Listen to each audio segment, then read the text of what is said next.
कुंभ मेला कैसे होता है, कहाँ कहाँ होता है और कितने सालों के बाद होता है, इसमें गंगा स्नान क्यों किया जाता है, मकर संक्रांति क्या होती है, इस दिन और भी स्टेट्स में हमारे त्यौहार मनाए जाते हैं, जैसे पंजाब में है, तमिलनाडु में है, अलग अलग जगह पर त्यौहार मनाए जाते हैं। तो ये सब क्या होता है, पूरी डिटेल को समझते हैं, कुंभ मेले से रिलेटेड और स्नान से, मकर संक्रांति से रिलेटेड चीज़ों को हम बताते हैं। ठीक है, तो सबसे पहले महाकुंभ समझ लीजिए। महाकुंभ जो होता है वो हर 12 साल के बाद होता है। महाकुंभ मेला 12 साल के बाद होता है। पहले कुंभ की हिस्ट्री समझ लीजिए, कुंभ होता क्या है। कुंभ का मतलब होता है बर्तन। एक बर्तन जो होता है उसको कुंभ कहते हैं हम। तो क्या हुआ, जो पौराणिक कथाएं हैं इसमें बताया गया कि जब समुद्र मंथन हुआ तो उसमें देव लोग थे और राक्षस लोग थे। ठीक है, तो मंथन के बाद जब उसमें अमृत निकला, समुद्र मंथन के बाद उसमें अमृत जब प्राप्त हुआ, उसको एक बर्तन में रखा गया। और जब देवों यानी देवताओं और राक्षसों के बीच में संग्राम हो गया, तो विष्णु भगवान जो थे उस जो बर्तन था, जो जिसको कुंभ कहा जाता है, उसमें जिसमें अमृत था वो ले जाने लगे। तो उसकी कुछ बूंदे 4 जगहों पर गिर गई, यानी 4 स्थानों पर उसकी कुछ बूंदे गिरी। वो 4 स्थान कौन कौन से थे? एक था आपका प्रयागराज, और एक था आपका हरिद्वार, नासिक और उज्जैन। इन 4 जगहों पर उसकी कुछ बूंदे गिरी, जहां पर ये मेला मनाया जाता है, कुंभ मेला के नाम से मनाया जाता है। मतलब वहां पर गंगा, मतलब जो नदियां हैं, पवित्र नदियां, वहां पर स्नान किया जाता है और वहीं पर ये कुंभ मेला होता है 4 जगहों पर। इंडिया में केवल 4 ही जगह पर कुंभ मेला होता है, प्रयागराज, हरिद्वार, नासिक और उज्जैन में। ठीक है, तो ये कुंभ मेला मनाया जाता है। ये प्रयागराज है, यहाँ पर महाकुंभ इस साल 2025 में चल रहा है, आप देख रहे हैं। इसके बाद फिर आपका ये आपका जो है हरिद्वार है। हरिद्वार में भी 12 साल के बाद होता है। ये नासिक है, सॉरी उज्जैन है। ये उज्जैन में जो है ये क्षिप्रा नदी के किनारे होता है। ठीक है, उज्जैन में जो कुंभ मेला होता है वो क्षिप्रा नदी के किनारे, और नासिक में जो कुंभ मेला होता है वो गोदावरी नदी के किनारे होता है। वो है जगह आपकी त्र्यंबकेश्वर। ये नासिक है। ये जगह जो आपकी है वो गोदावरी के किनारे है, गोदावरी नदी के किनारे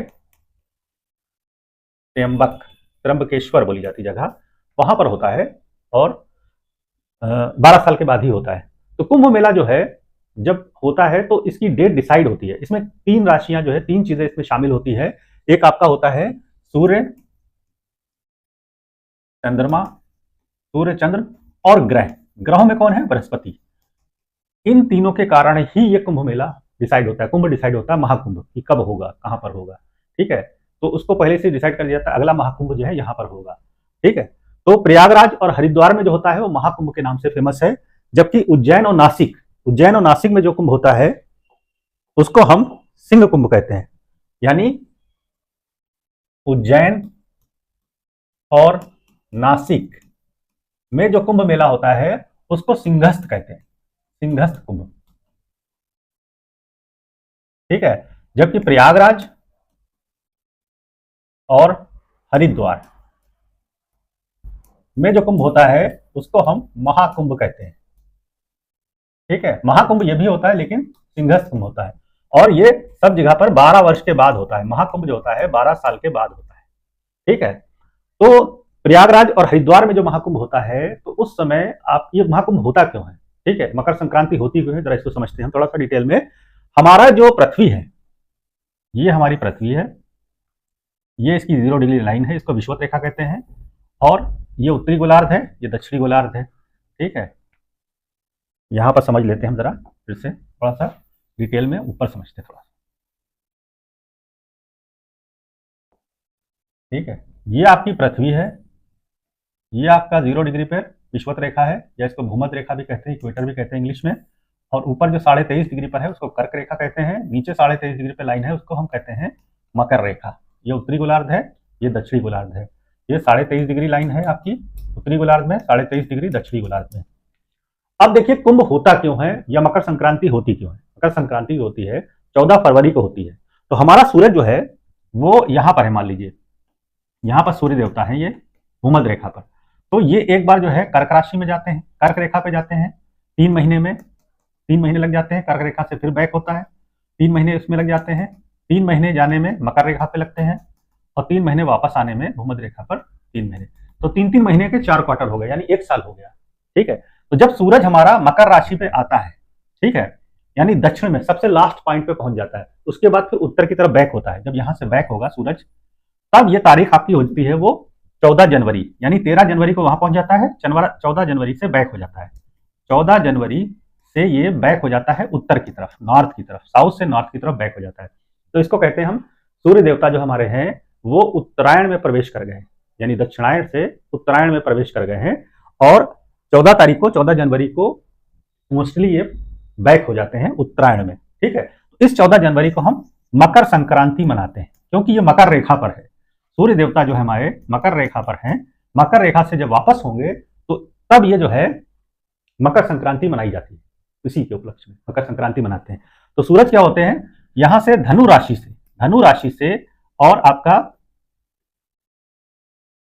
बैक होते हैं और सिंह राशि में प्रवेश करते हैं, यानी धनु राशि से सिंह राशि में प्रवेश कर जाते हैं। धनु से मकर राशि में, सिंह राशि नहीं बल्कि मकर राशि, मकर रेखा है ना, धनु राशि से मकर राशि में प्रवेश कर जाते हैं सूर्य देवता, तभी हम मकर संक्रांति मनाते हैं। तो मकर संक्रांति के पीछे रीजन यही है मकर संक्रांति मनाने का। फिर उस दिन क्या होता है कि स्नान किया जाता है। तो स्नान हम जो करते हैं तो ये होता है कि इस दिन, इसके पीछे भी एक पौराणिक कथा है जो आपको बता देते हैं, साइंटिफिक रीजन भी है। गंगा नदी जो है हमारी, आप ये देखिए,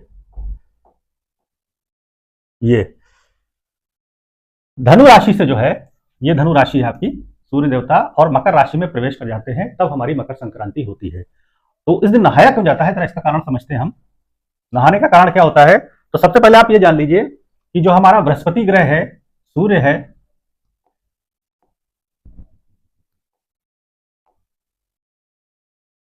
ये बृहस्पति ग्रह है, ये सूर्य है,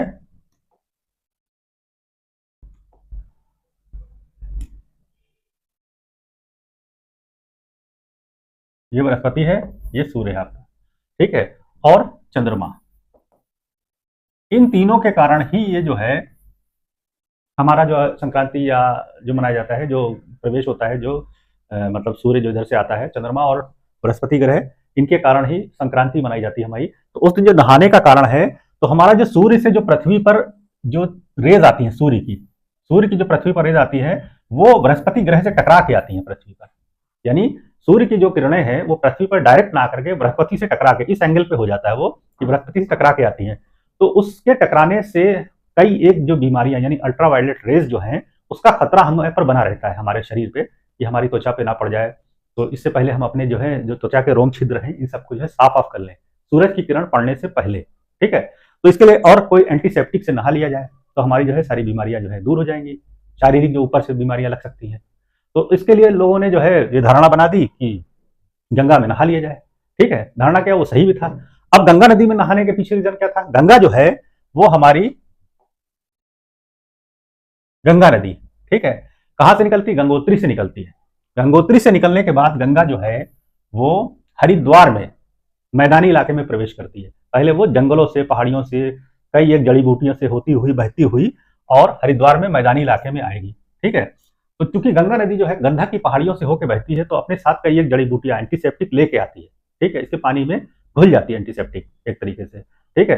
तो फिर ये होता है, सूरज निकलने से पहले गंगा में स्नान कर लो तो सारे जितने भी रोम छिद्र वगैरह खुल जाएंगे और आपके ऊपर कोई किसी तरीके का सूर्य की किरणों का असर पे नहीं होगा। तो इसके पीछे रीजन ये था, नहाने के पीछे, जो पौराणिक में जो बताया गया, पुराणों में जो लिखा है इस तरीके से। और ये साइंटिफिक रीजन था। उस समय कोई एंटीसेप्टिक चलता नहीं था, डेटॉल वगैरह, ये सेवलान, इस टाइप की चीजें थी नहीं जो उसको डाल के लोग नहा लें। तो होता था गंगा में नहा लो, क्योंकि उनको पता था गंगा में सब जड़ी बूटियां मिली हुई आई हैं, ठीक है, एंटीसेप्टिक है। तो इसलिए गंगा या उससे जुड़ी हुई जितनी नदियां हैं, सहायक नदियां या गंगा से जुड़ी हुई जो पवित्र नदियां हैं, उनमें नहा लो तो ये हो जाएगा, ठीक है। गंगा मेन थी उस समय, ठीक है। तो तब से ये स्नान की परंपरा चालू हुई है और ये सदियों से चली आ रही है पहले से, तो वहीं अब भी चली आ रही है। तो क्या होता है, उस समय सूरज की जो किरणें होती हैं उससे हमारे शरीर को नुकसान ना पहुंचे, इसलिए सूरज निकलने से पहले नहा लो। क्योंकि जाड़ा बहुत होता है, इसलिए कहा जाता है सूरज निकलने से पहले नहा लो। सूरज निकलने से पहले जो है नदी का पानी गर्म रहता है, सूरज निकलने पर रात को नदी का पानी गर्म हो जाता है, दिन में ठंडा हो जाता है, सूरज निकलने के बाद ठंडा हो जाता है। तो हो सकता है आपको ठंड लग जाए, इसलिए कहा जाता है सूरज निकलने से पहले ही नहा लो। क्यों, क्योंकि तब नदी का पानी गर्म रहता है। कारण क्यों है गर्म रहने का, तो हमारी जो है दो ब्रीज होती है, आपने पढ़ा होगा, एक होती है लैंड ब्रीज और एक होती है सी ब्रीज। एक होती है लैंड ब्रीज, एक होती है सी ब्रीज। सी ब्रीज जो होती है वो आपकी समुद्र से जमीन की तरफ चलती है, ठीक है, और लैंड ब्रीज जो है वो जमीन से समुद्र की तरफ चलती है। तो रात में जो है आपकी, जब समुद्र जो है वो गर्म हो जाता है, ठीक है। यानी समुद्र से ठंडी हवा जमीन पे आती है, समुद्र गर्म हो जाएगा रात में। दिन में जमीन की ठंडी हवा समुद्र में जाती है, समुद्र ठंडा हो जाता है, ठीक है। तो इस कारण से रात में नहाना चाहिए। तो रात में, अंधेरे रात में तो नहा नहीं सकते, तो लिखता है सूरज निकलने से पहले ही स्नान कर लो। तो स्नान करने का कारण ये है, ठीक है। मकर संक्रांति में वहां जाकर स्नान करेंगे तो हमारे रोम छिद्र सब खुल जाएंगे और हमें बीमारी नहीं लगेगी। मेन रीजन ये था, लेकिन अब तो एंटीसेप्टिक है, घर पे भी नहा सकते हैं, ठीक। ये सूरज है, सूरज की किरणें ना पड़े हमारे ऊपर, सूर्य और चंद्रमा के कारण ये होता है, ठीक है, ठीक। अच्छा, जो उज्जैन और नासिक में जो हमारा महाकुंभ होता है, तब क्या होता है, तो आपकी सिंह राशि यानी लियो, सिंह राशि से सूरज जो है मकर राशि में प्रवेश करता है, तब हमारा सिंहस्थ कुंभ मनाया जाता है। और सिंहस्थ कुंभ जो है दो ही स्थान पे होता है, नासिक और उज्जैन में मनाया जाता है। नासिक में गोदावरी नदी के किनारे और उज्जैन में क्षिप्रा नदी के किनारे मनाया जाता है कुंभ, ठीक है, कुंभ मेला मनाया जाता है। अब ये जो मकर संक्रांति होती है आपकी, मकर संक्रांति जो होती है उस दिन और जगह भी त्योहार मनाया जाता है। मकर संक्रांति तो उत्तर भारत में मनाई जाती है, और हमारा जो साउथ इंडिया है यानी तमिलनाडु है हमारा, आंध्र प्रदेश है, ठीक है, और पंजाब है, यहाँ पर ये सॉरी पंजाब है आपका इलाका, पंजाब है, आंध्रा है और तमिलनाडु है, ठीक है, असम है, इन जगहों पर भी त्योहार मनाया जाता है। तो पंजाब में जो मनाया जाता है वो लोहड़ी, इसी दिन लोहड़ी मनाई जाती है पंजाब में। तमिलनाडु में मनाया जाता है पोंगल, पोंगल का त्योहार मनाया जाता है आज ही के दिन यानी मकर संक्रांति के दिन 14 जनवरी को। आंध्र प्रदेश में जो मनाया जाता है वो आपका भोंगी का त्योहार मनाया जाता है, भोंगी। और असम में मनाया जाता है बिहू, एक त्योहार होता है बिहू। तो ये चारों त्योहार जो हैं ये 14 जनवरी को ही, जिस दिन मकर संक्रांति होती है उसी दिन मनाए जाते हैं अलग अलग स्टेट में। लेकिन ये त्योहार मनाने के पीछे कारण है फसल का परिवर्तन, ऋतु का परिवर्तन, और फसल नहीं तैयार होती है, यानी गेहूं जो तैयार होता है हमारा, उसकी खुशी में मनाया जाता है ऋतु परिवर्तन और फसल तैयार होने की वजह से ये त्योहार इन स्टेट्स में भी मनाया जाता है मकर संक्रांति के साथ साथ, ठीक है। अब कुछ लोग पूछते हैं कि भारत में से कर्क रेखा होकर गुजरती है तो भारत में जो है कर्क संक्रांति मनाना चाहिए। तो कर्क संक्रांति कोई संक्रांति नहीं होती, मकर संक्रांति नाम दे दिया गया है। कारण यही है कि सूर्य जो है वो मकर राशि में प्रवेश करता है, इसीलिए जो है मकर संक्रांति इसको नाम दे दिया गया। कोई वैसा कारण नहीं है कि मकर रेखा यहाँ से जाती है तो इसलिए होना चाहिए, ऐसा कुछ नहीं है, ठीक है, मकर रेखा की वजह से नहीं है, ठीक। फिर आपका होता है कुंभ मेला जो होता है, इसमें होता है अर्ध कुंभ। अच्छा, कुंभ जो होता है ये चारों स्थान पर हर साल मनाया जाता है कुंभ मेला, यानी चारों जगहों पर, प्रयागराज, हरिद्वार, उज्जैन और नासिक में मनाया जाता है। एक होता है अर्ध कुंभ, ये 6 साल के बाद होता है। केवल ये 2 जगहों पर मनाया जाता है, एक आपका प्रयागराज और दूसरा हरिद्वार। अर्ध कुंभ केवल 2 ही जगह मनाया जाता है। महाकुंभ जो होता है वो चारों जगह मनाया जाता है, 12 साल के बाद मनाया जाता है, और वो चारों जगह यानी नासिक और उज्जैन में भी मनाया जाएगा।